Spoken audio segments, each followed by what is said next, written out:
Айта келсе миң нуска, асыл сөз бар кыргызда.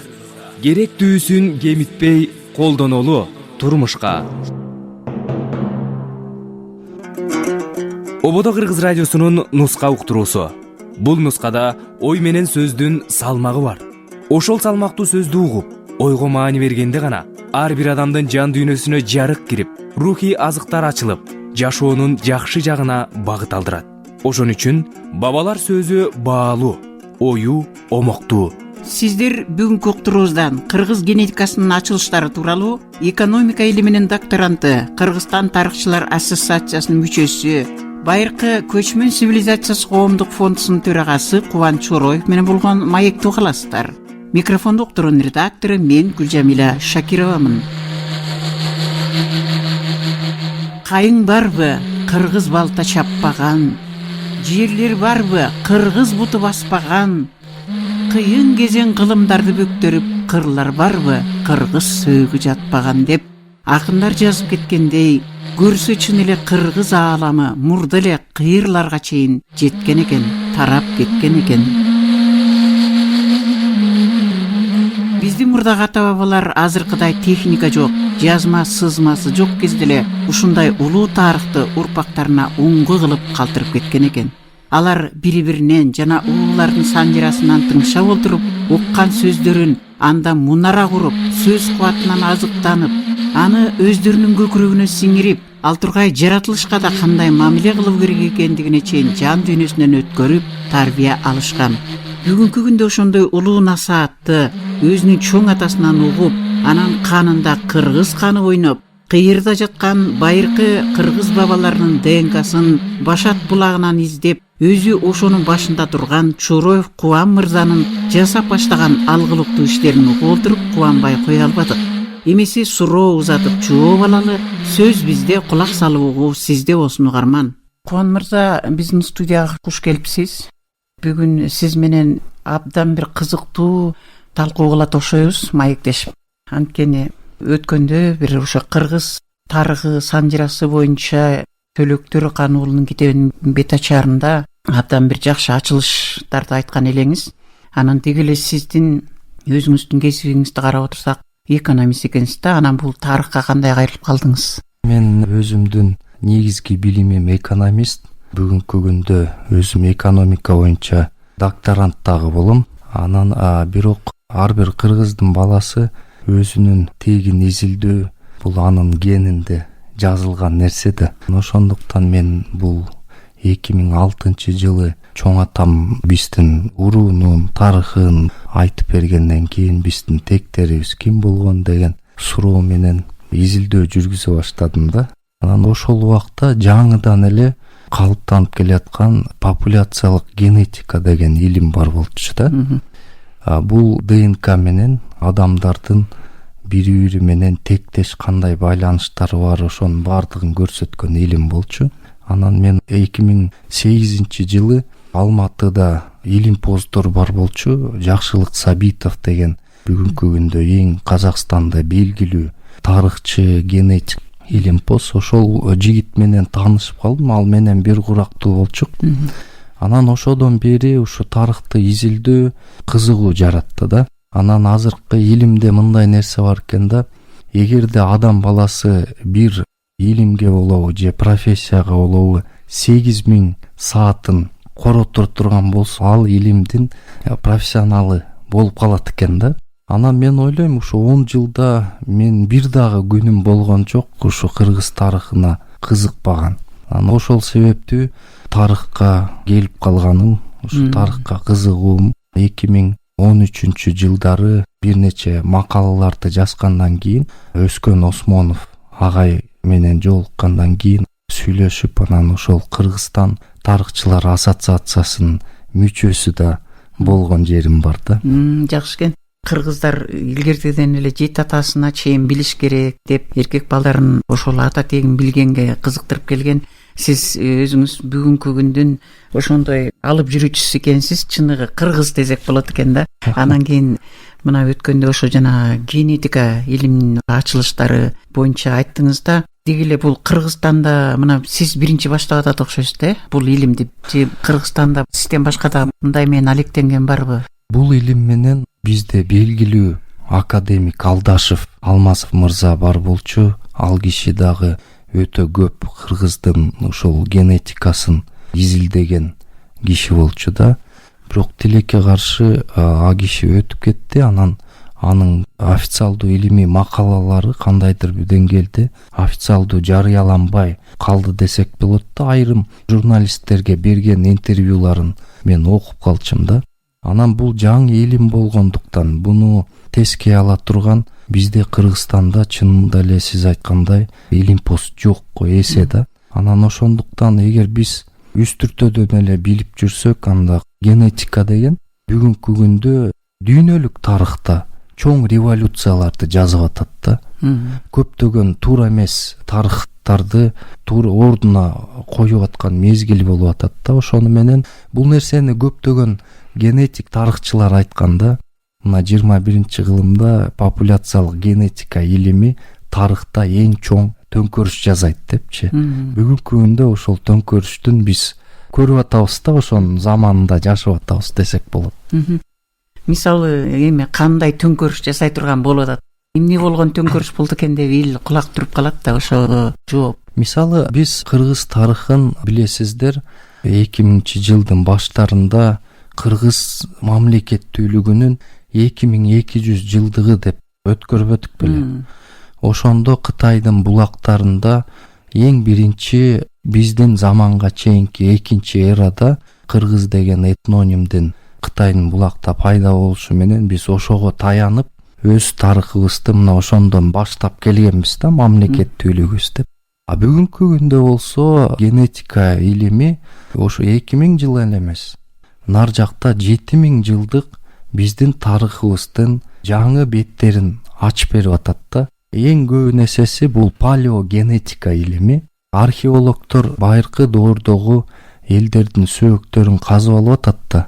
Анан ошо батыштын көбүнчөсү Дания, Норвегия, Американын, Франция, Германиянын генетик окумуштуулары ошол сөөктөрдөгү ДНКларды окуп, бүгүнкү күндө ошолордун урпактары ким, булар ким болгон деген корутундуларды чыгарып атат да. Анан кыргыздар үчүн мисалы ал жерде 100 миллиондогон акчаларды коротуп, ошол Американын, Германиянын окумуштуулары чоң ачылыштарды жазып атат дагы, кыргыздын ата тектерин табышып атат. А биз кыргыз эли болсо ошол чоң илимий ачылыштардан кабарсыз калып атабыз да. Анан мен үчүн бул өтө намыстуу нерсе болду да. Эмне үчүн кыргыз эли ушундай дүйнөлүк тарыхта, дүйнөлүк цивилизациядагы өз ордун дүйнө илими эң жетишкен бүгүнкү палеогенетика илими далилдеп, мына кыргыздар силердин ата тектериңер мындай болгон экен деп даңктап атса, биз аны болсо өзүбүз кабыл албай отурган кезибиз да, мындайча айтканда. Бабалардан улуу нуска мурасың, уккан сайын укмуш ойго тунасың. Кинем албай улуу насаат сөздөрдөн, кийинкилер улуу жолду уласың.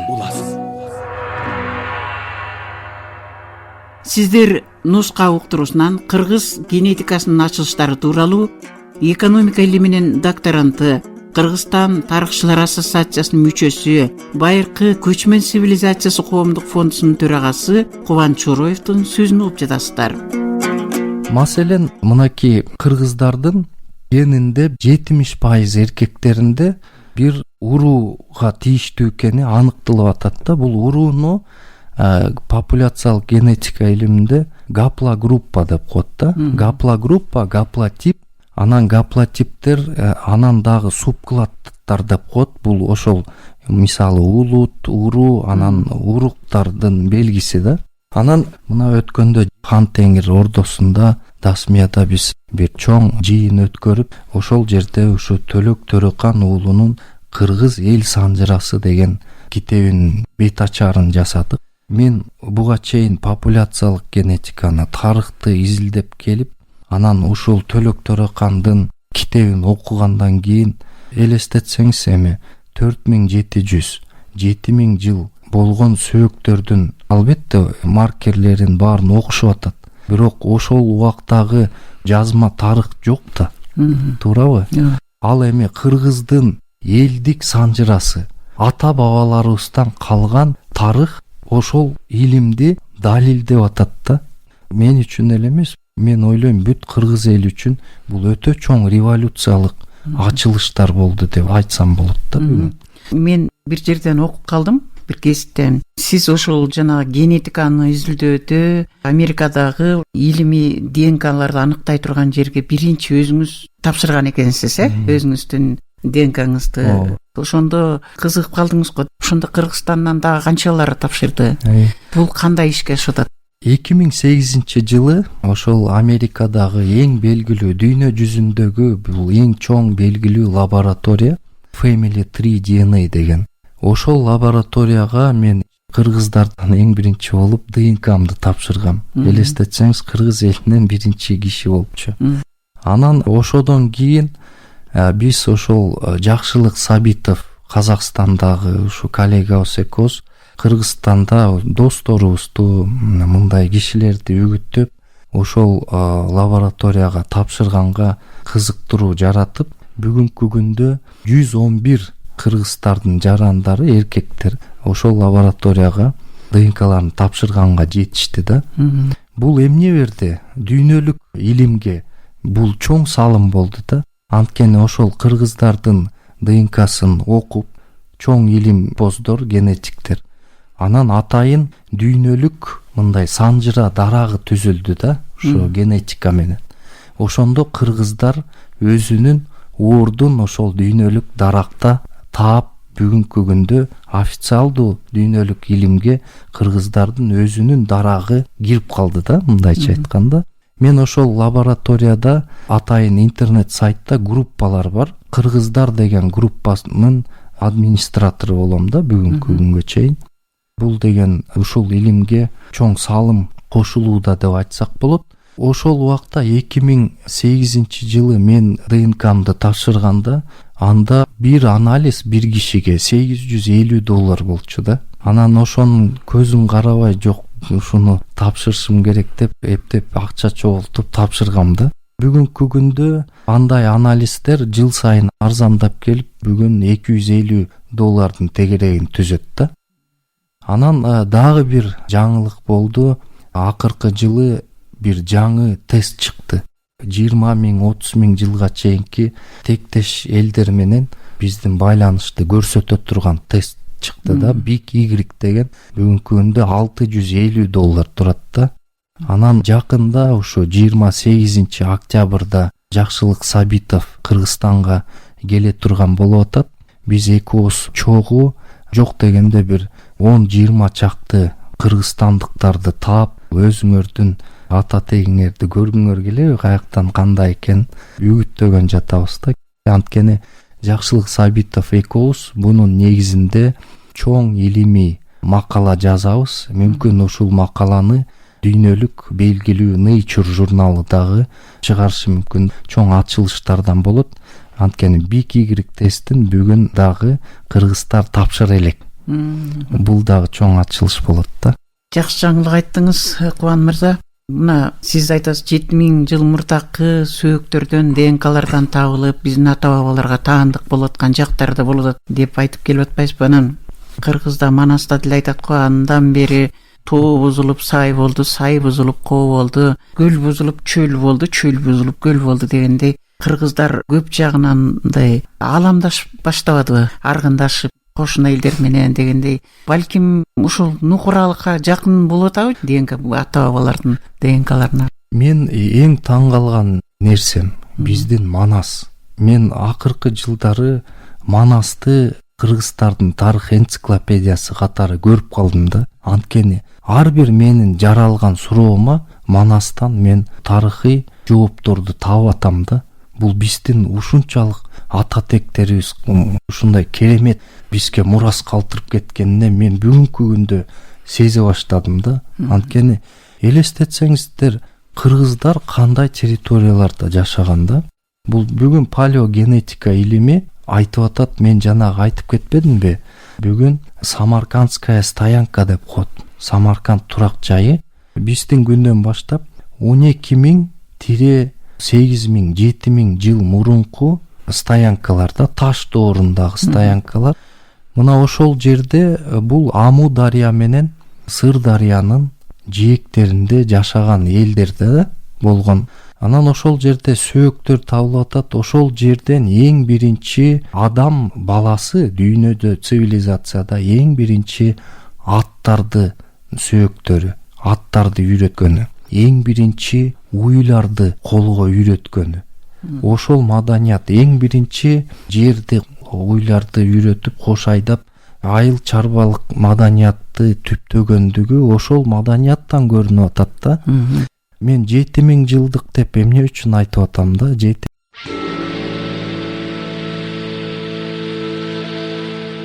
Айта келсе 1000 нуска. Асыл сөз бар кыргызда. Керектүүсүн кемитпей колдонолу турмушка. Ободо Кыргыз радиосунун нуска уктуруусу. Бул нускада ой менен сөздүн салмагы бар. Ошол салмактуу сөздү угуп, ойго маани бергенде гана ар бир адамдын жан дүйнөсүнө жарык кирип, рухий азыктар ачылып, жашоонун жакшы жагына багыт алдырат.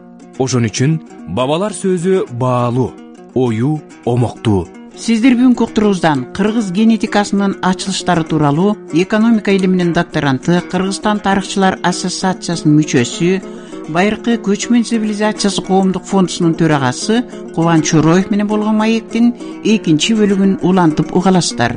Микрофондо уктуруунун редактору мен Гүлжамила Шакировамын. Кыргыз көгүн билбесе кемиген, тегин билбесе тентиген эл болоорун биздин бабалар мурдатан эле билип, жет атасын билбеген кул деп ата тегин билдирүүгө балдарына ашыккан. Биз өткөн уктуруубузда кытайлык кыргыз санжырачысы Төлөк Төрехан уулунун Кыргыз эл тарыхы китеби тууралуу сөз кылган болчубуз. Бүгүн аны улантып, Чороев Кубан мырза менен маектешкени турабыз. Улуу насаатты жет атасы тууралуу өзүнүн чоң атасынан да угуп, анын канында кыргыз каны ойноп, кыйырда жаткан байыркы бабаларынын ДНКсынын башат булагын издеп, өзү да ошол иштин башында турган Чороев Кубан мырзанын жасап баштаган иштери алгылыктуу экенин угуп, чексиз кубанычта болгон элек. Эмесе сөзүбүз кайрадан Кубан мырзадан улансын, суроо узатып жооп алалы. Бул жерде чындыгында эле ошол доордо кыргыздын ата теги болгон ата тегинин аттарын да айтып атат. Түрк, Түтөк, Түтөктүн баласы Ыстам. Мына ошол Ыстамдан кыргыз эли тараган жөнүндө, бул жерде кыргыздын таралышы жөнүндө уламышты айтып атат да. Анан булар ошол Сыр дарыя менен Аму дарыянын боюнда жашаган жөнүндө маалымат берип атат. Чындыгында эле 7000 жыл мурун биздин ата тектер ошол Аму дарыянын боюнда жашаганын дүйнөлүк илим посттор, Американын, Германиянын илим посттору аны бүгүн Nature журналына макалаларында жарыялап чыгып атат. Эми экинчиси, мындан 4700 жыл мурун ошол Ыстам атабыздын балдары десек болот да кыргыздар. Бул жерде жазат, Ыстам балдары менен Уралга, Эдилге көчөт дейт да. Жанагы бүгүнкү Россиядагы Волга дарыясы ошол Эдил деп аталат. Анан Элик тоо дейт, Элик тоо Уралды. Мына ошол жака барып, ошол жерде бир топ жылдар жашаган жөнүндө маалымат берет. Экинчисинде Ыстам деп атап койгонунун себеби ал таштан тамсалган экен да. Чындыгында эле бүгүн Уралда Абашева Сынташта деген маданият бар да. Бүгүн Аркайым шаар комплекстери табылган 80-жылдары. Ошол чындыгында эле ошол доор мындан 4700-3900 жыл мурун жашаган элдердин маданияты деп айтат да. Чындыгында эле ошол жакта таштан салынган, биринчи дүйнө жүзүндө таштан салынган тамдар бүгүнкү күнгө чейин сакталып калган да. Археологдор аны таап, аларды ошол элдер кимдер деген суроого Франциянын, Германиянын генетиктери ошол жерден Буланова деген кыштактан Челябинск облустун курган маданияты менен коюлган сөөктү алып чыгышат да ошонун ДНКсын окушат. Андан кийин Россиялык Таганкин деген окумушту ошонун ДНКсын окуп чыгып туруп ал жазганы бар да, бул бүгүнкү күндөгү Кыргызстанда жашаган эркектердин 70% ушул адамдын тикелей урпактары деп жазат да. Демек элестетиңиз, 4000 жыл мурун жашаган биздин ата тектин сөөгүнөн ошол эң кыргыздын атасын таап чыгып атат да. Эми бул Абашева Сынташта маданияты эмнеси менен дүйнө илимине кызык? Бул элдерди айтат, жанагы биринчиден тамсалып атат. Экинчиден алар жылдыз санакты өтө жакшы өздөштүргөн эл болгон экен да. Жылдыз менен бардык нерсени. Үчүнчүдөн алар салган тамдар биринчи адам оюнан эле салып койгон тамдар эмес да. Алар ушундай татаал математикалык, архитектуралык биринчи пландаштырып туруп сала турган үйлөр экен да. Жөн эле салып кое турган үйлөр эмес. Демек бул кишилер биздин ата тектерибиз ошол 4700 жыл мурун маданиятынын деңгээли ушунча бийик жеткенинен кабар берет да. Ошол жерде Ыстам атабыздын балдары ошол жерде жашаган жөнүндө Төлөк Төрөкан уулунун кыргыз эл санжырасында кенен маалымат берип атат да. Бул керемет эмеспи? Экинчиден, бул Төлөк Төрөкан уулунун китеби жөнүндө бир аз сөз айтып койсок болот да. Бул китеп 17-чи кылымдарга таандык китеп. Совет доорунда 30-жылдары Кыргызстандан Данияр Казы, анан Акын Казы деген ал убакта багы орусча айтканда раскулачивание эме болуп, бул жактан качканга мажбур болушат да. Булар багы кат сабаты жоюлган адамдар болот да кыргыздардын арасында. Анан Кытайга качып барганда Акын Казыны кызыл аскерлер атып коет экен. Данияр Казы кутулуп эптеп Кытайга жетип, белгилүү манасчы Жусуп Мамайдын агасы Балбайга барган экен да. Ошол Балбай аксакалда дагы бир топ китептери калган деген сөздөр бар. Бул Төрөкан деген аксакал ошо Балбай менен дос кишилер экен. Төрөканга ошол 17-чи кылымга таандык китеп Кыргызия зар заман китеби калып калат. Төлөк аксакал дагы кат сабаты жоюлган казы киши экен өзү дагы. Мына ошол китептердин баарын окуш үчүн өзүнүн өмүрүн арнаганын, турмуш кыйнап кыстап бала чака дейт, бирок бул жакта менде кыргыз элинин астында аманат китеп жатат, мен ошо китепти кыргыз элиме жеткиришим керек деп аракет кылганда бул киши. Ошентип өмүр бою эмгек кылып жүрүп, ошол тытылып, жыртылып бүткөн 17-чи кылымдагы китептен көчүрүп кыргыздарга тиешелүү нерсенин бардыгын жазып, өзү 80 жаштан ашканда басмага өткөрүп берип атат да. Бул 2012 жылы Кытайдын Кызыл Суу аймагынан басмадан араб ариби менен чыккан китеп да. Андан кийин Кыргызстанда ошол 2015 жылы Кыргызстандын Улуу Тоолор басмасынын редакциясында араб арибинен кириллицага которулуп, кайра эле Кытайдан бул китеп чыгат. Төлөк Төрөкан аксакал 2016 жылы Бишкекке келгенде мен дагы чогулушуна барган болчумун. Ошондо ушул китептин тарыхын айтып берген да. Байыркы заманда бул китеп кыргыздарды териге жазылган Бакаут жазуусу менен жазылган китеп экен. Бакаут деген биз буга чейин жанагы Орхон Енисей жазуусу деп айтып жүрбөйүкпү? Кыргыздар өздөрү бул жазууну эмне деп атаганы бүгүнкү күнгө чейин белгилүү эмес болчу, туурабы? Бүгүн Төлөк Төрөкан уулу ошол жазууну, Орхон Енисей жазууларын Бакаут жазуусу деп айтканы бу жерде жазылып атат. Бакаут дегени Орхон Енисей жазуулары жана таштарга жазылган урундар. Чындыгында эле мындай баканын бутундай болуп турат да, ошодон аналогиясын айтсак болот да. Анан бул кишинин айтканы бар, Бакаут жазуусуна чейин бул кумурска жазуусунда жазылган депчи. Демек кыргыздар ошол доордо биздин кылымдын башында эле жазууга ээ болгон, тарыхын жазган экен деген далил болуп атат да. Сиздер нуска уктуруусунан кыргыз генетикасынын ачылыштары тууралуу экономика илиминин докторанты Кыргызстан тарыхчылар ассоциациясынын мүчөсү, байыркы көчмөн цивилизациясы коомдук фондусунун төрагасы Кубан Шуроевдун сөзүн угуп жатасыздар.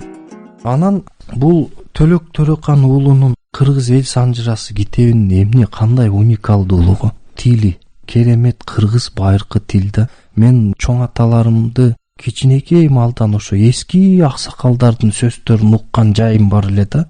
Ошолордун сөзү, ошолордун стилистикасы баардыгы берилген да. Эми ушуну окуп жакшы рахат аласың да. Анан дагы эмне жерлери бар. Бизде кыргыздарда көптөгөн салттарга байбыз да элбиз. Бирок ошол салттар каяктан келип чыккан, эмне үчүн келип чыккан биз билбейбиз, туурабы? А ушул китепте Төлөк Төрөкан уулу ошол салттар кайсы тарых менен байланышкан, кайсы хандын, кайсы инсандын тарыхы менен байланышкан, эмне үчүн ошондой салт пайда болгон, эмне үчүн бизде 1000 деген макалдар бар, макал лакаптар. Ошол макал лакаптардын тарых таржымалы кайдан келип чыкканы баардыгы ушул китепте жазылган да. Бул өзүнчө эле керемет окуган кишигечи. Анан эмне үчүн мен бул тарыхты биздин илимий тарыхка салыштырып айтып атам, бул негизинен биздин кыргыздын тарыхы деп.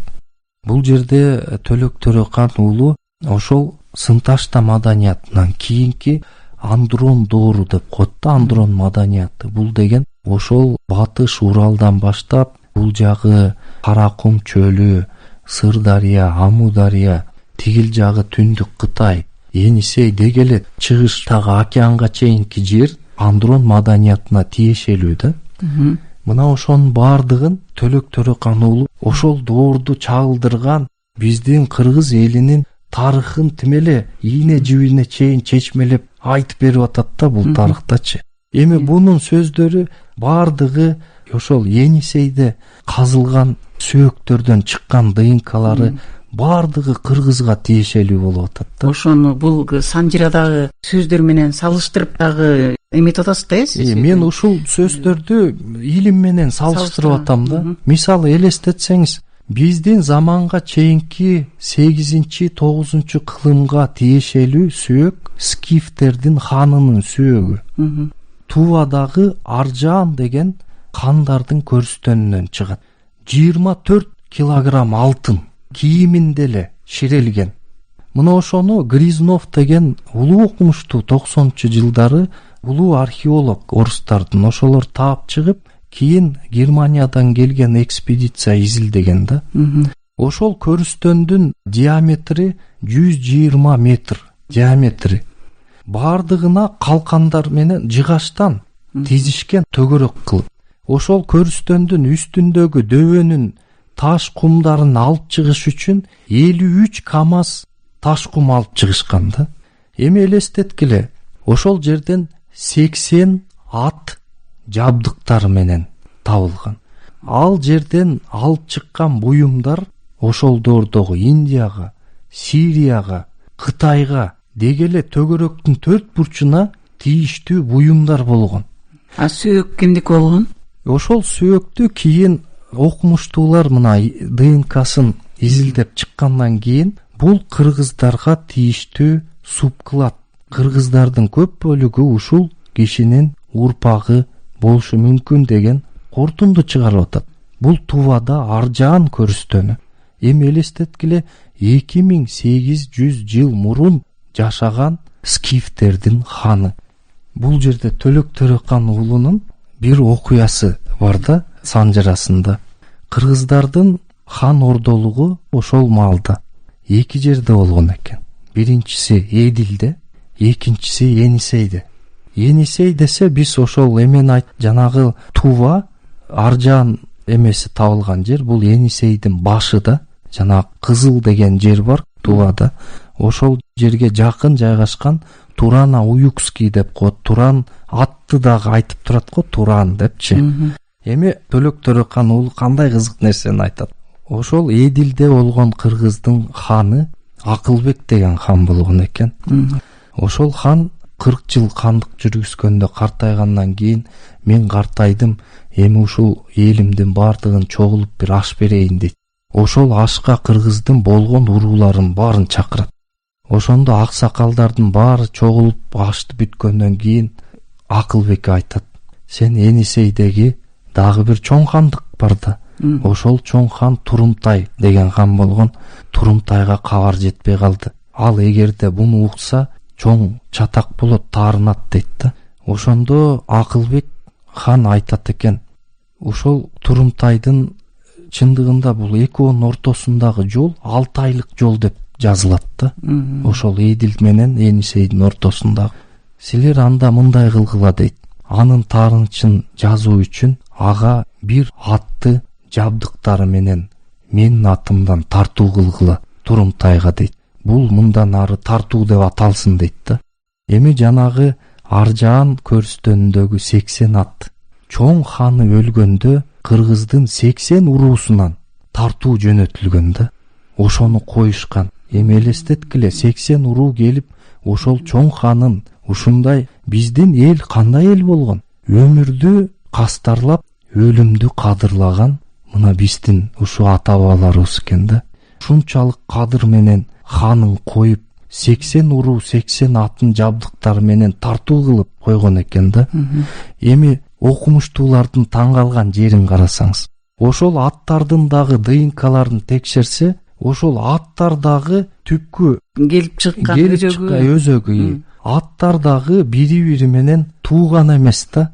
Бул деген кандай чоң территориялардан келген аттар, бирөөсү Сириядан, бирөөсү Индия жактан, бирөөсү Кытай жактан. Ушунчалык маданияттын деңгээли ошонтуурду көтөрүлгөндөрүн карасаңыздар. Мына ошентип кыргыздын ханын кадырлап койгон да. Жакшы, анда сиз ушунун баарын жыйынтыктап анан ачылыш кылсам деген оюңуз бар турбайбы? Ал кайсы убакка белгиленип атат? Эми чындыгын айтсам, мен ушул 2 жылдан бери ушул изилдөөлөрүмдүн бардыгын бир китепке жазып атам да. Чындыгын айтсам, мына мен Төлөк Төрөкан уулунун бул санжырасы менен быйыл июнь айында эле таанышып калдым. Төлөк Төрөкандын санжырасын окугандан кийин мен бул жердеги илимдеги маалыматтарга такыр башка көз караш менен ошолардын баарын элестетип окудум да.